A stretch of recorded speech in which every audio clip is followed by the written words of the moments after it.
special welcome to our visitors. We're really happy that you joined us this morning, and we'd love to get to know you better after the service. If you haven't already, please stop by the newcomer table so that we can get you any information that you'd like about our congregation and everything that's happening here. And there is a lot happening here this time of year, kind of all year long, but especially this time of year. Our first announcement is that our online fellowship option closes today at 8 p.m. Bidding has been swift and constant all week. So this is your last chance to get in on the great parties and other offerings this year. If you have questions, you can stop by the social justice table after worship and ask Louise, who is there for our Loaves and Fishes project today. Speaking of which, our annual Loaves and Fishes is coming up this month. This is an event that our Caring for Our Neighbors ministry puts together with UU Washington Crossing as a partnership to provide a meal and take out food at St. Mary's in Trenton. We started collecting sign-ups and helpers. Look for a sign-up genius and other emails, or sign up on the list with Louise after worship today. We'll be making bag lunches here at UU Princeton on Friday, March 29th, not at Washington Crossing because they're undergoing construction. So mark that date on your calendar, Friday, March 29th. And again, you can talk to Louise for more information about that. Today after worship also, our stewardship team invites you to stay for a fellowship brunch to celebrate the beginning of our annual pledge drive. It's free for all, it's fun, and it's a great way to kick off our giving campaign. Now, we also have our Zen meditation and Dharma talk after worship, but feel free to grab a bite first and then drop into the meditation of Bob's theater after that. And then next Sunday, this is brunch month, the promotions committee invites you to a St. Patrick's Day potluck brunch after worship. This will help support our efforts to advertise our congregation. And it's a small committee, so if you can help bring a dish, please visit uprinceton.org and use the sign-up genius to let them know. We also have an exciting new initiative, UU Princeton Playtime. All are welcome to stay after the services on the fourth Sunday of each month for unstructured playtime and fellowship. Whether you have young kids of your own, or you just want to watch little ones play while you catch up with adults, you can bring your own snacks or lunch and plan to stick around for an hour or more after Sunday services on the playground or in Robinson, depending on the weather. There's no need to register or commit, just show up, and you can know that other welcoming families will be there too. Questions or requests can be sent to playtime@unuprinceton.org, which might be my favorite email that we have for Playtime. Or you can just ask anyone who appears to be corralling a small child after today's service to know what's going on. And lastly, please mark your calendars. Easter is at the very end of March this year. It's the 5th Sunday, and our spring egg hunt will take place on that Sunday, which is March 31st after service. All are welcome, and this is a great opportunity to make friends and meet people. We do need volunteers to donate candy, help stuff eggs, and then help the Easter Bunny hide them around the campus. So you can RSVP, volunteer, and donation details. You can find all of that on uprinceton.org, the Sign Up Genius page. Lots of wonderful stuff happening every spring here at UU Princeton. And now, friends, with love leading us, peace guiding us, and grace embracing us, come, let us worship together.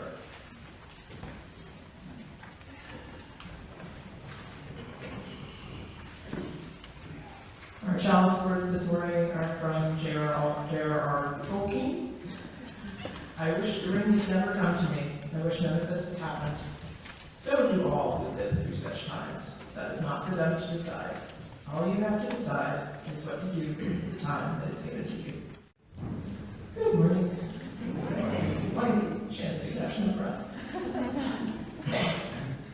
The first time I became a leader, I literally thought I was getting fired about 30 seconds before. I have to admit I'm taking significant poetic license here, but given the dramatic nature of the situation, I hope you can forgive me.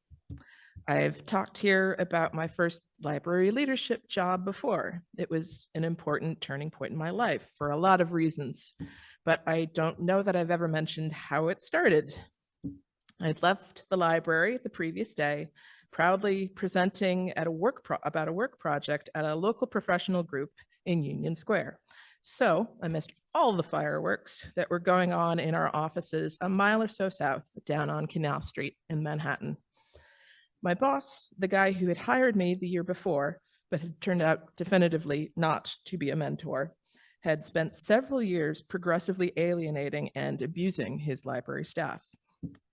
But then he had apparently taken it a bridge too far. He had turned his venom on the upper management. Big mistake. An hour or so after I had left that Tuesday, he had been escorted out of the building by security entirely. I learned all of this only secondhand the next morning, a sunny April Wednesday, if my memory serves. We all sat there in shock, not quite knowing what to do except to keep the library running, continue to serve the students. Class goes on. Then the head of college HR came in. "Follow me downstairs," she said. My natural paranoia spun all sorts of wild fantasies. I was the last hired, maybe I would be the first fired. Would they get rid of me as incumbent of the new position that he had designed? Far from it. As it turned out, I was asked to be interim director of the library. Knowing my relative lack of poker face, some of you might be able to imagine the expression in that moment. It wasn't just the empirical absurdity of the situation. I had been working there for just over a year. About the same time, I had been a degreed out-of-school librarian in the first place. It was also that I had never at any point really imagined myself as a director, an authority over anything. I never really wanted it either. My comfort zone had always really been leading from the field, so to speak. Perhaps the example I had absorbed most from my Quaker upbringing. Things that stood the test of time, in my experience, were built by a group. Consensus might be slow and exasperating and take many rounds of coffee, but its products I knew could last.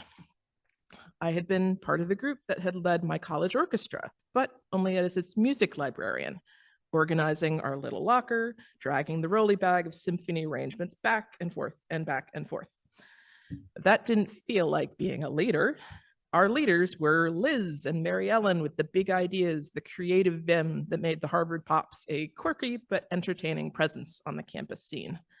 I just made sure that things got done. That's where I was comfortable. So back to New York. Looking at this HR director, Judith, I could have said no. In fact, I did say no several times, detailing all of the objections I've just explained here. And then she asked me for a third time, offering that I could do the job, interim at the time, 4 months that eventually turned into 4 years, with my buddy, the reference librarian. That's what got me. I wouldn't have to do it alone. That, and despite the chaos of my first year in that library, I looked around and suddenly found that I had developed an affection for the place. My students, my faculty, my colleagues, in the weirdest and worst time that we had faced yet, how could I not step up? Not that it was easy, of course. In high school, a few years earlier, the daily reruns of MASH on cable had been my afternoon treat. And 10 years later, I suddenly intimately understood both Colonel Sherman Potter and Captain Hawkeye Pierce a lot more clearly. When Hawkeye periodically had to become officer of the day, the writers of the show could always mine humor from his uncomfortable adoption of the trappings of authority, most of which he usually thumbed his nose at the rest of the time. But the best episodes were when he got real insight, not into authority, but into responsibility. How heavily it always weighed on Colonel Potter, and also how easy the Colonel made it look. For most of my late 20s, I struggled more on the Hawkeye side of things, especially that first April and May. I had just been cracking jokes with our longtime staff, all more experienced than I was, that Monday. What on earth had really changed by that Friday that really merited them trust I knew what I was doing? I still don't know that I really did know. Liam, my reference librarian buddy, and I nicknamed ourselves the two-headed communist librarian monster. I have a drawing somewhere that he made for me. In an attempt to diffuse the situation with humor, Hawkeye style. But even if we couldn't have fixed everything about that place, we did the best we could. And I hope that there are some students and adjunct faculty and former colleagues out there whose lives are better because we tried. Moving to the Institute, where I work now, I was hoping for some relief, and I got it for a while. But change will always, always catch up with you. And after 7 years, again, someone comes to you and act like you know the good thing to do in this situation.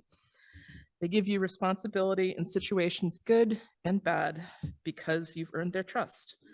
I think I know a little bit more than I did in 2013, but most of all, I rest on the words of the New Testament, albeit somewhat mangled by Aaron Sorkin and Leo McGarry. Act as if you have faith, and faith shall be given to you. In other words, fake it till you make it.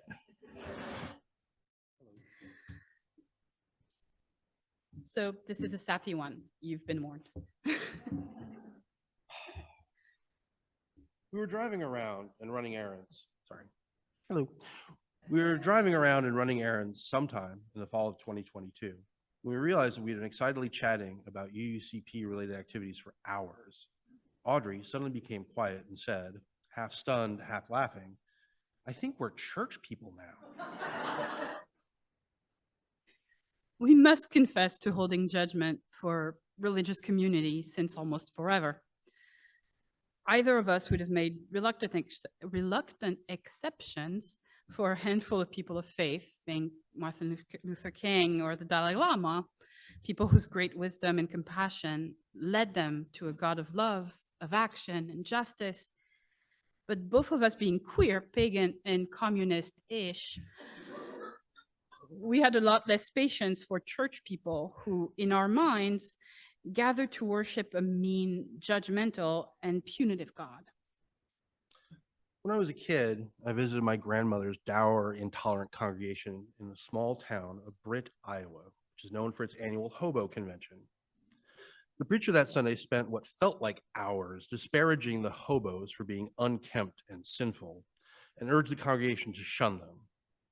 I was not an expert theologian at age 8, but I had a hunch that Jesus probably wouldn't be cool with making fun of unkempt homeless people.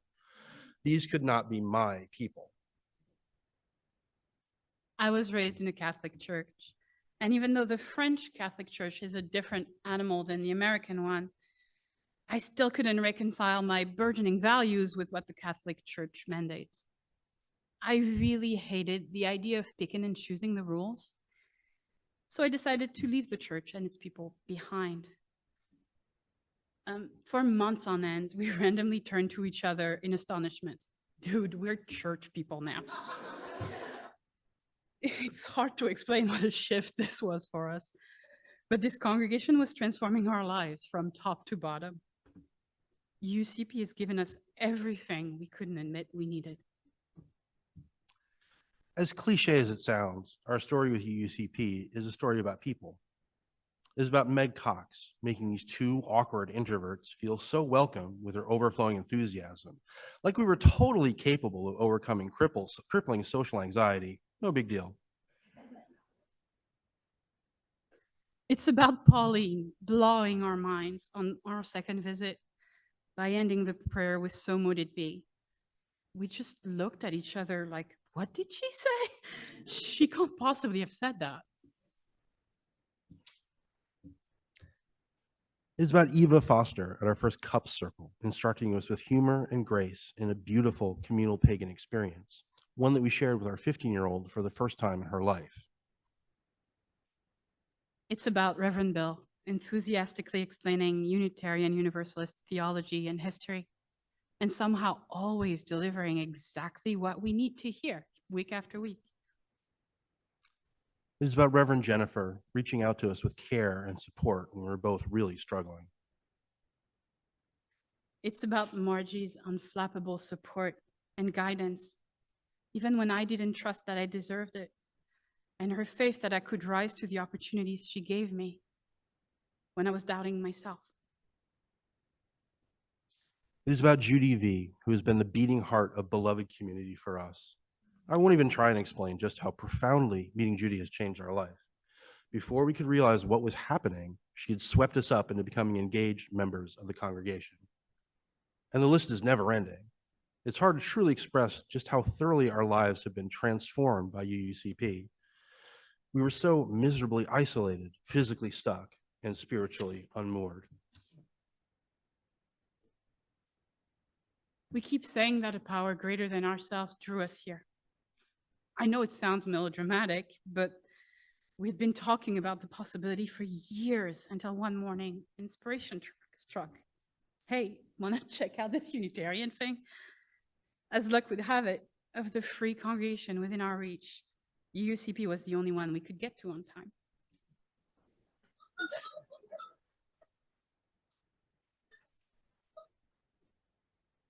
It might sound like an exaggeration to say that this spur-of-the-moment decision turned our life completely around, but we went from being desperately, miserably isolated to feeling embraced exactly as we were. We went from feeling stuck and useless to feeling confident enough to take a chance and try new things. We went from being spiritually active but lost to centering love above all. We went from feeling hopelessly broken to healing under the gentle grace of Spirit. So yeah, we're church people now.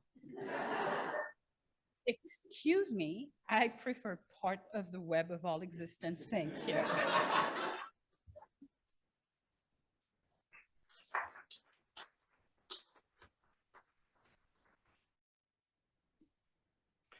A few years ago, I was taking a continuing education seminar on sexuality and gender.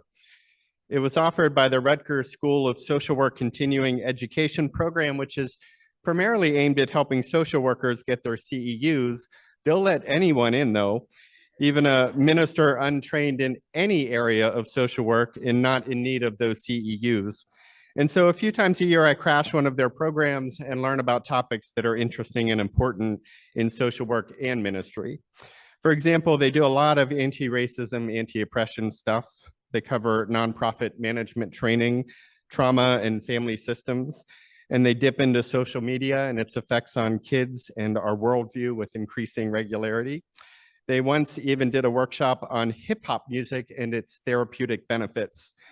I learned in that one that my knowledge of hip hop music hasn't really progressed beyond 1998. I think I asked, now who is that again? After the song at least a dozen times. I was on more familiar ground with the sexuality and gender one, though.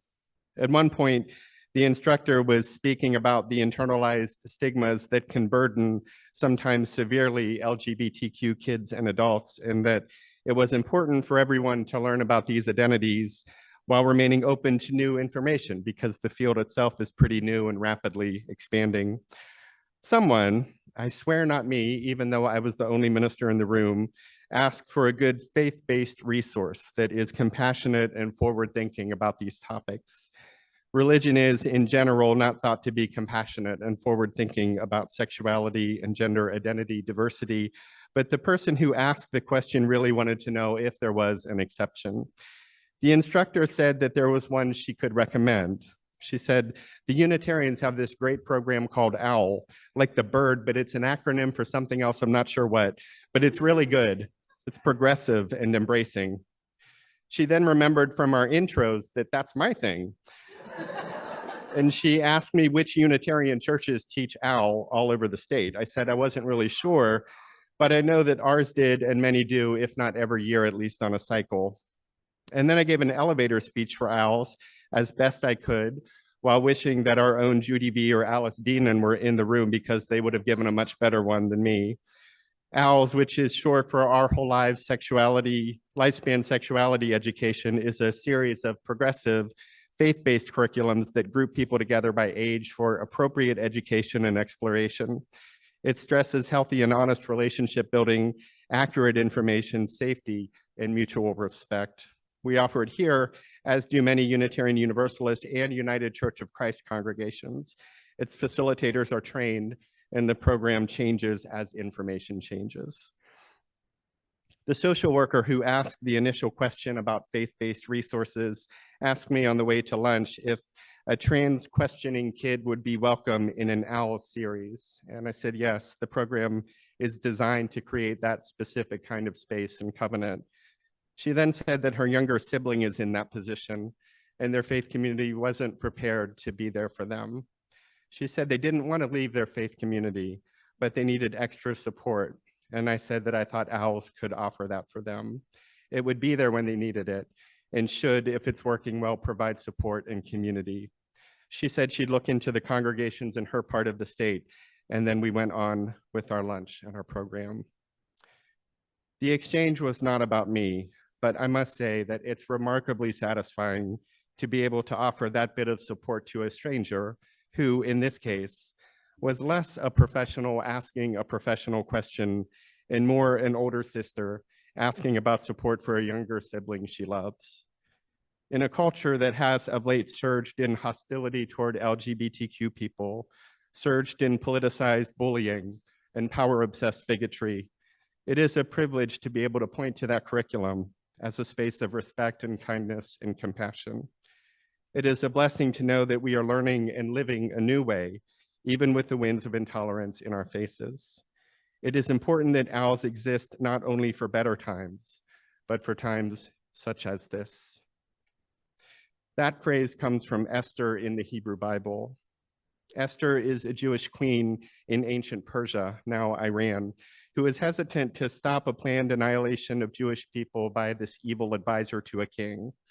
Her cousin encourages her to use her influence to stop what's about to happen, but she equivocates, for trying to advise the king when the king hasn't asked for advice can lead to death. Her cousin says in variously translated words, "Perhaps you have become this leader for such a time as this," meaning that this crisis is exactly what she was supposed to address. Her cousin is imploring her to engage, to use her influence and gifts to affect change in the world. He implores her to act, which she does, and in which she succeeds. The king ends up siding with her. The evil advisor meets a not very nice end. And from this whole thing, we get the festival of Purim. The story has proclaimed ever since that we are meant to act in such a time as this. It's the same proclamation that comes from our racial justice ministry and Rainbow and Sanctuary and Earth ministries. It's the whisper that calls us to partner with and support local groups doing great work of service and outreach in our area. Groups like Arm in Arm and Task and Loaves and Fishes and others, and the more than 20 groups that we support with our annual spring sale. It's the same call that brings us together to raise the next generations to be loving and fair-minded in a world that can be hostile and unjust, that teaches open-mindedness and respect instead of imagining only a very narrow path that only a few are worthy to trod. It's a call that brings us together into loving and supportive community in a world that too highly prizes the individualistic pursuit. It looks at an epidemic of loneliness and says, there's another way to live here, one in which you can, over time, build the sorts of relationships that you can count on and that you can bless with your presence and gifts. It looks at a rushed and anxious pace of life, reflective of larger values of constant competition and striving, leading to exhaustion, and says that here, for a few moments, you can breathe and be enough and know that you are indeed enough. And if you're sad, you can be comforted. And if you're joyful, it'll be shared. If you seek beauty, you'll find it in song, in people, in imagining a better future and then building it. You'll find hope, love, justice, and joy as the ages interact in play and purpose. You'll find it in the wiggles and squawks of our young ones during the quiet of prayer time. You'll find it in the care and attention that people give to our space, our grounds, our garden, our foundation. And like Esther, you'll find it because we build it. One of the main reasons that Esther is controversial is because it's in the Hebrew Bible and God isn't mentioned in the book, not in the earliest version, and not in the versions that are in the Hebrew Bible today. The Greeks inserted God into Catholic and Protestant versions to come, but the original story is just one of people, none of whom are perfect, taking risks and working together in a common pursuit. God doesn't save anyone in Esther, not in the story at all. Esther does, along with those who influence her and with whom she influences. Such is our story today as well. The congregation we build together, each of us offering our gifts and pledges to make real our acts of hope, love, justice, and joy, especially in times such as these. with violence surging, with democracy threatened, with bigotry rising, with the ecosystem deteriorating. Neither our faith nor our congregation looks above or beyond for someone else to act. Instead, we act, building the beloved community here so that we can shape the broader community beyond. Building a congregation of love and learning and justice here so that we can share those blessings with every visitor and every stranger, every Sunday and every day in between. Building a sacred space in which we can recharge and center and connect and co-create the next act that brings goodness and kindness into more and more lives. And we wait for no one. We build it ourselves, strengthened by those who came before us and left us this holy congregation, and building it for those to come who will be served by our gifts and pledges and our own legacies. This is our time to build our congregation with faith, to answer that which harms with that which heals, and to pledge anew our gifts and efforts toward building a strong congregation of next year so that we can serve with more strength, reach, and courage in the future.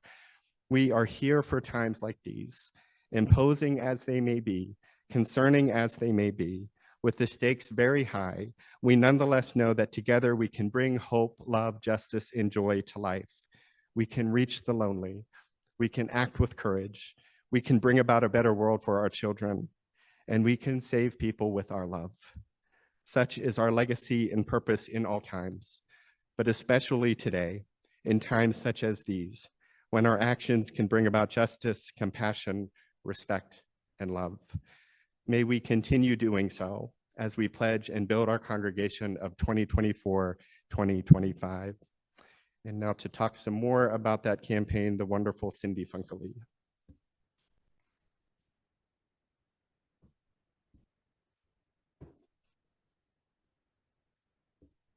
Good morning, everybody. I'm Cindy Funka-Lee. My partner, Elizabeth Silverman, was supposed to be up here with me, but after spending over 12 hours in the Fort Lauderdale airport yesterday, her flight was canceled.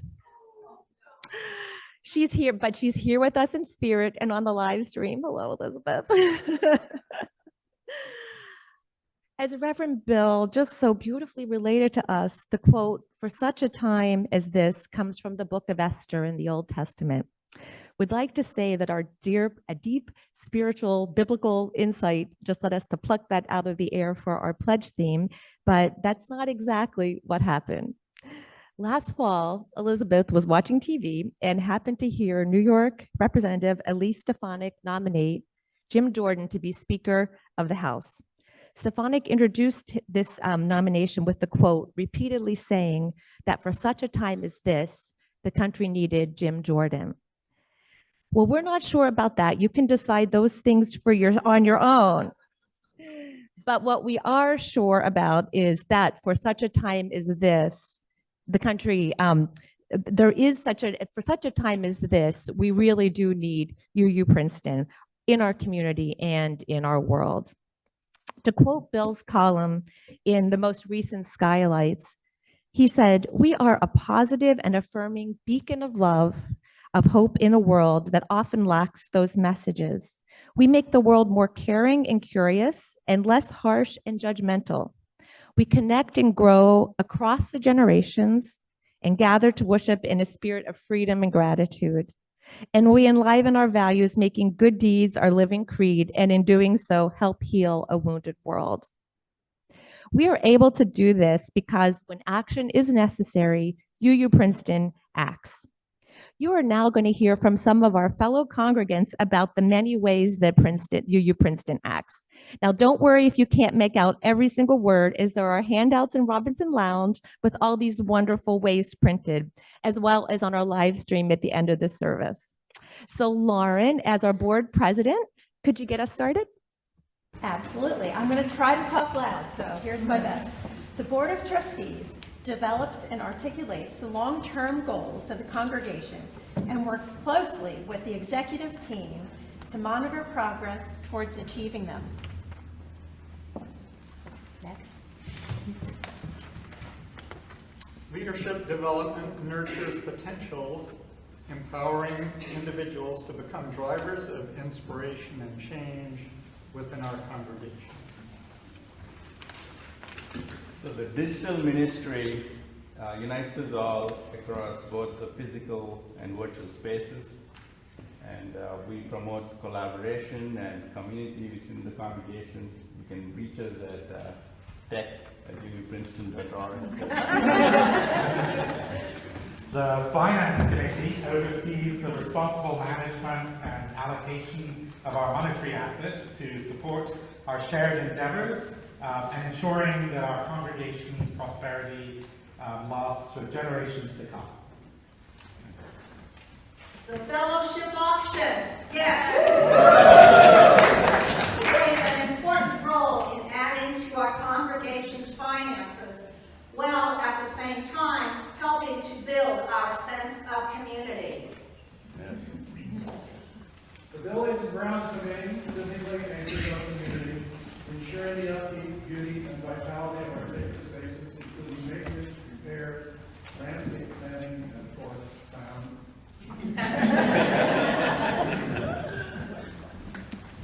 The garden keepers maintain and beautify our memorial garden where deceased congregants are remembered. And we also tend to the gardens in the courtyard and around the building.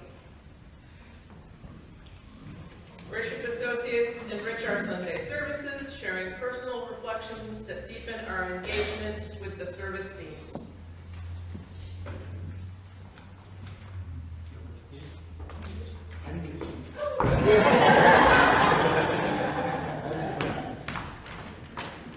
The music ministry inspires transcendent experiences, fosters kinship within the congregation, and brings inspiration to the wider community through the power of music.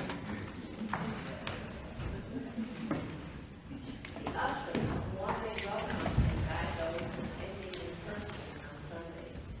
Prepare the space for worship, collect offerings, and ensure that each member finds a place of comfort and belonging. Faith Development creates programs for all ages with a focus on letting our children and youth know that they are valued and that all beings are valued. Welcome Table Team engages visitors and newcomers each week, welcoming them, providing information about our congregation, answering questions, and helping them find a home here at UU Princeton. Celebrations organizes and hosts several events throughout the year to provide intergenerational fun and togetherness. Chalice circles meet monthly to foster spiritual growth and deep community bonds among participants. Pastoral associates reach out to support congregants in times of difficulty. The Women's Alliance promotes friendship and kindness, inspires learning, and serves the congregation and greater community. The Young Adult Group seeks to develop connections among younger adults for fun, fellowship, and activism. The Covenant of Unitarian Universalist Pagans intertwines earth-centered traditions with the diverse spiritual journeys in our congregation.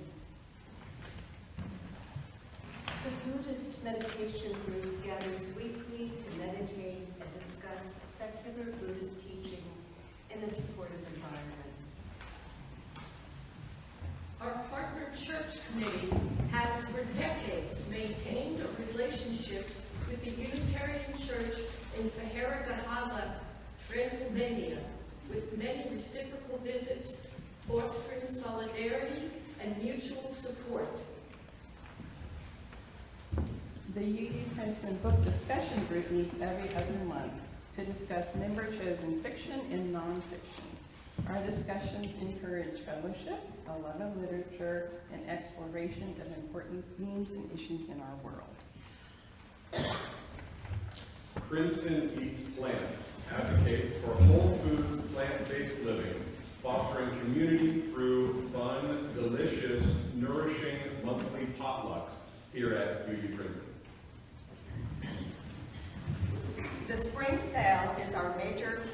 nationwide fundraiser uniting everyone to donate, sort, price, set up, sell, and clean up in support of local nonprofits. The Social Outreach Grant Committee takes the money from the school and awards it to organizations acting locally that share our unique values. Caring for Our Neighbors organizes projects that, in participation with outside groups, provides hands-on help to address the immediate, concrete needs of our neighbors. The Racial Justice Ministry confronts racism in its various forms and works to promote racial healing both within the congregation and outside the congregation.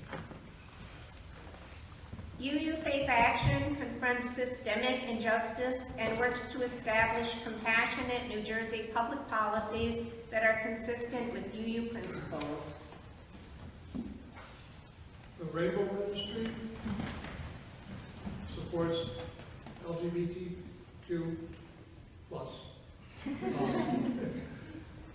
causes and individuals. The Immigration and Sanctuary Ministry assists immigrants, refugees, and sanctuary seekers.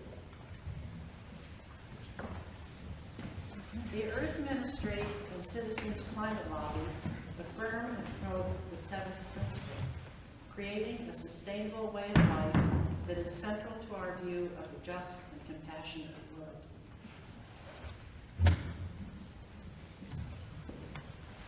Green Burial is creating an eco-friendly natural burial ground in nearby Hopewell. It initially will serve UUs and later will expand to the greater community in fostering environmental stewardship and inclusive community values. Thank you, everyone. Can we have a round of applause?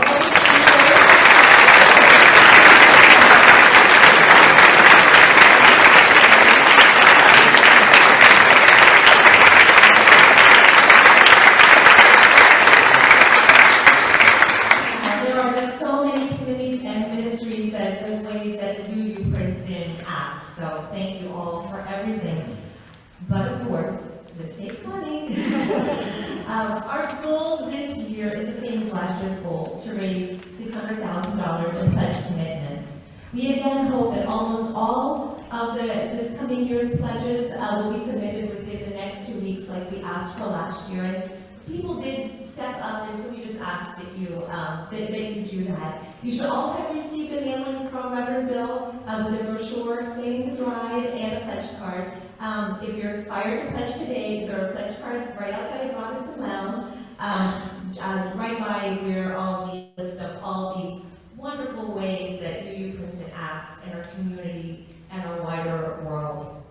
So, following today's service, please enjoy the delicious brunch that was organized by Nancy Fiedler and Chris Sturm and managed today by Betty Ashwood and a crew of volunteers. So, thank you so much.